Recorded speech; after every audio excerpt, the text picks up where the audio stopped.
Halo, ketemu lagi dengan saya di sini. Kami di sini kecantikan berkah. Baik, membicarakan tentang masalah kecantikan berkah ini, kita kalau dalam usaha itu harus benar-benar dari segi perizinannya dan segala macam itu harus kita urus nian. Jangan kita tuh melakukan suatu pekerjaan, tapi istilahnya adat di tempat tersebut tidak kita jaga. Jadi itu kita harus tetap kita junjung. Misalnya di suatu negara itu kalau misalnya membuat perizinan klinik, itu salah satunya adalah dengan kita disuruh buat izin, misalnya untuk sebuah klinik kecantikan itu sendiri. Kita sekarang ngomongin tentang klinik kecantikan, izinnya juga harus dalam bentuk badan usaha. Jadi kita bikin dulu badan usahanya kita, yaitu setelah badan usahanya misalnya bentuknya PT atau CV.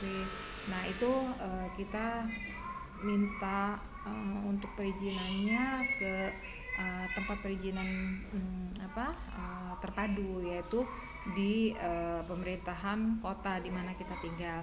Nah, izin tersebut setelah mendapatkan keluar izin CV-nya kita, selanjutnya kita melakukan izin namanya operasional. Nah, izin operasional itu kan kalau CV itu kan bisa gabung-gabung, misalnya kita izin usahanya, nanti CV-nya kita ini oh iya ada hotelnya, CV itu nanti mau bikin ada tempat perawatan kecantikan atau klinik, izin itu nanti buat dipakai untuk hospital, izin itu nanti mau dipakai untuk misalnya bikin butik, izin itu misalnya buat bikin minimarket. Nah disitulah kita tulis sebanyak-banyaknya yang ada di otak kita, apa yang kedepannya yang akan kita buat di pakai nama CV tersebut. Memang boleh sebenarnya untuk izin klinik ini itu menggunakan izin perorangan, tapi sayang gitu loh. Soalnya nanti kan kita membutuhkan badan usaha itu CV atau PT yang kita buat itu nantinya kan buat bikin izin nama produk-produk kita, karena kan namanya klinik tentu kita akan nge-brand. Kita ini bukannya apotik yang bisa menjual segala macam obat merek-merek orang. Kalau di klinik atau tempat perawatan kan kita mesti nge-brand nama kliniknya kita sendiri. Ya kita ya mau nggak mau kita mesti bikin yang namanya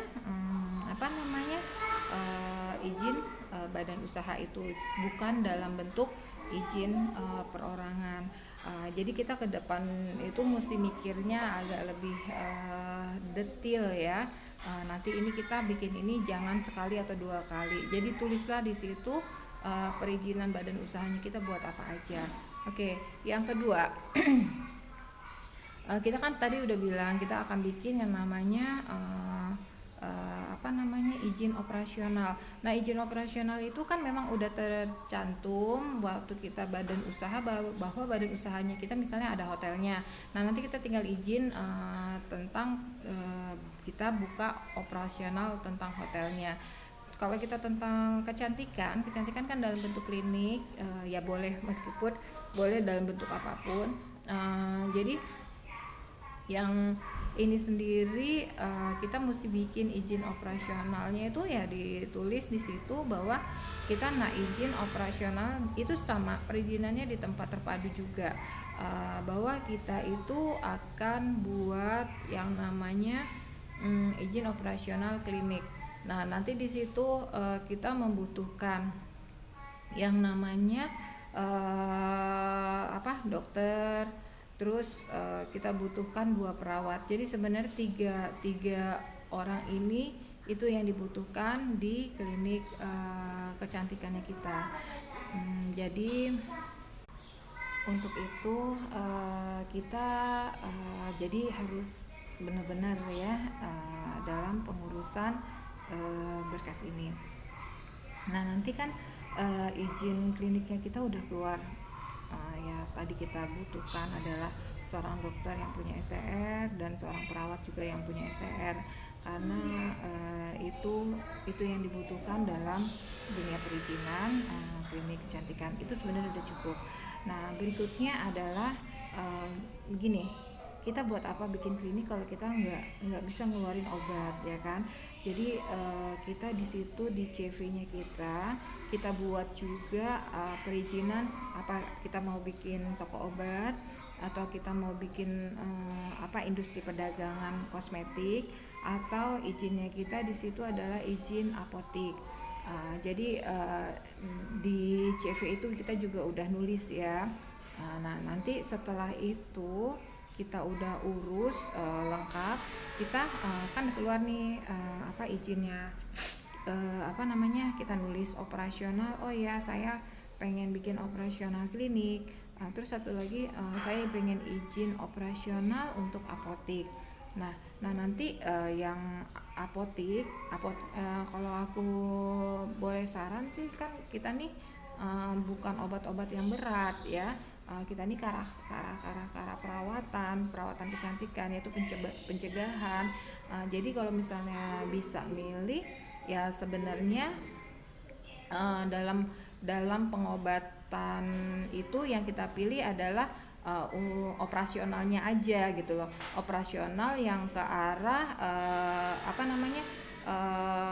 obat-obat kosmetik. Jadi bukan obat-obat yang ke arah apotik gitu. Jadi kalau untuk dunia perizinan, ya izin yang dipakai kita ya kalau memang nggak menaruh obat-obat yang gawat, misalnya obat-obat emergensi, ya kita bikinnya toko obat aja, atau industri perdagangan. Jadi kayak bikin warung ya, atau minimarket.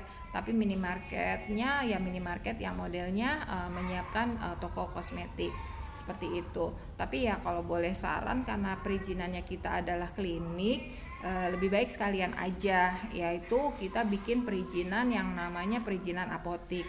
Jadi biar kita juga nanti misalnya pasien kita ini alergi dan segala macem, jadi kan kita bisa ngeluarin obat. Nah obat itu yang kita keluarin hanya boleh yang ngeluarin kan yang ada izin apotiknya gitu loh. Kalau nggak ada izin apotik ya kita nggak boleh memberikan gitu loh obat itu ya, kecuali obat itu memang obat-obat yang tidak yang K ya, yang kalau kita bilang kodenya itu K, itu kodenya keras, itu nggak boleh.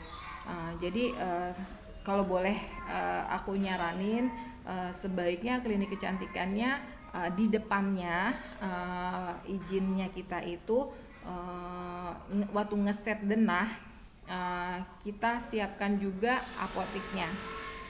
Itu untuk perizinan untuk klinik. Jadi kita full bisa kliniknya kita itu bisa ngeluarin obat-obatan yang memang kita butuhkan saat emergensi dan segala macamnya. Berikutnya kita ini kalau untuk soal obat ya kita nggak masalah ya, karena ada sebagian obat-obat yang kita butuh diracik. Jadi saat kita melakukan peracikan itu ya kita harus yang namanya ada apotiknya gitu loh. Nah saat izin apotik ini itu syaratnya ada apoteker satu yang memiliki STR juga, dan yang kita punya 2 asisten apoteker. Jadi minimal kalau klinik kecantikannya kita ya cuma 6 karyawan gitu loh. 6 karyawannya kita yang akan menjalankan program usahanya kita.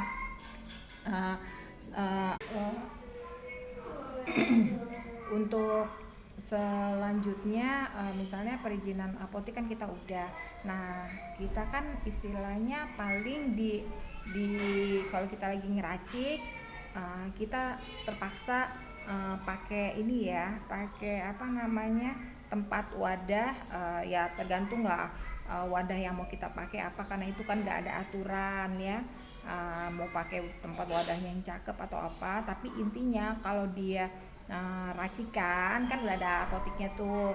Nah itu labelnya nggak boleh label merek klinik kita.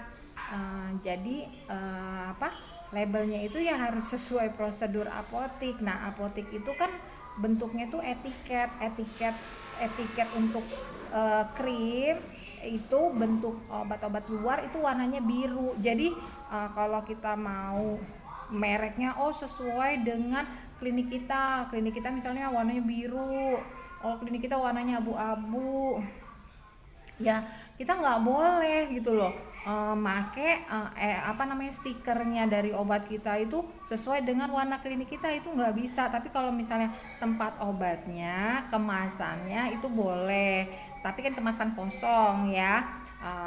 Terus waktu etiket kita nih kan klinik itu kan maunya ngebrand kliniknya kita, nama klinik kita. Nah kalau bisa nama-nama perizinan apotiknya kita juga ya kita tulis lah di situ klinik ya kita misalnya apa, namanya bla bla bla, yang namanya ini klinik dan apotik itu namanya sama gitu loh, klinik bla bla bla, apotik bla bla bla, modelnya seperti itu. Tapi tadi kita bilang lagi kan yang namanya klinik itu pasti dong si dokter ini pengen ngebrand namanya dia sendiri, atau si owner ini yang pemilik klinik ini ingin ngebrand namanya dia sendiri. Jadi itulah kenapa kita selanjutnya yang tadi aku bilang tadi bahwa kita harus bikin perizinan badan usaha, karena nanti kan kita mau bikin produk kosmetiknya kita tuh, produk skincare-nya kita. Kita nanti waktu saat kita mau kerjasama sama pabrik, kita tuh bisa pakai perusahaannya kita. Nah perusahaannya kita itu nanti harus hakinya harus dibikin hakinya gitu loh, hak patennya, biar nggak ada tempat lain. Misalnya kita kan udah terkenal, kita udah bagus nih brandnya usaha kita, brandnya kita tuh terkenal dengan obat-obatannya yang semuanya serba halal, klinik kita ini terkenal dengan, kita pokoknya udah ngebrand deh yang namanya tentang usahanya kita. Sayang kalau tiba-tiba nanti diambil alih sama orang lain. Jadi kita juga bikin itu hakinya. Nah nanti hak patennya, nama tersebut bla bla bla itu adalah hak patennya kita dan tidak boleh dipakai orang lain, dan itu ada hukumnya tersendiri, bisa dalam bentuk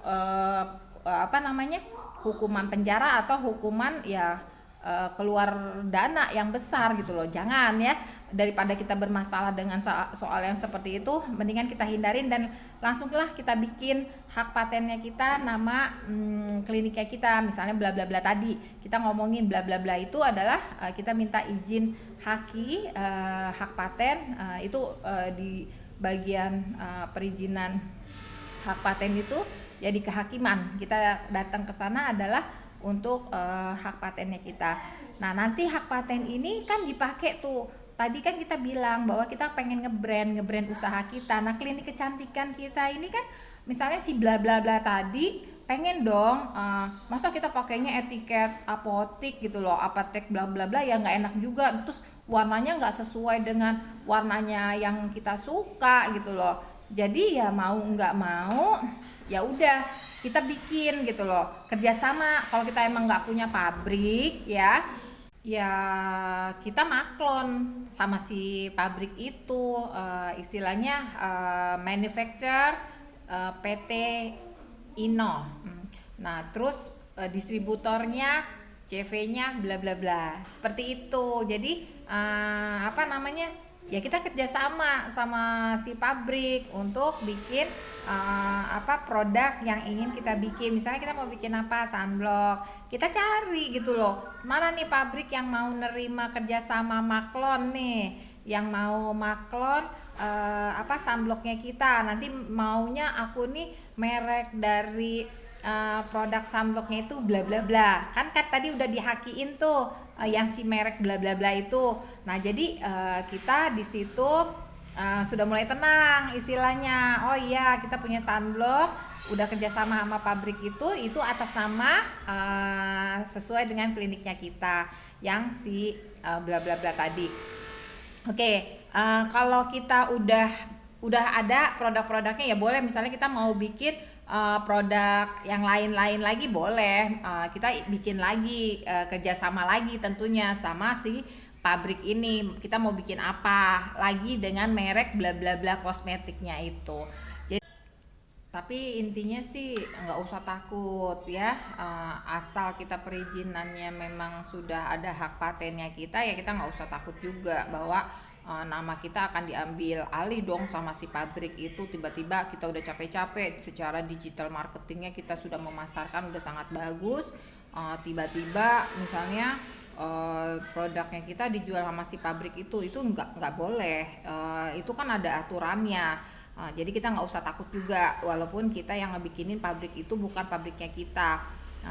Dan kita juga nggak usah khawatir masalah izin BPOM dan segala macamnya atau MUI, karena waktu kita kerjasama sama pabrik yang kita pilih ya kita kan udah jelas-jelas milihnya.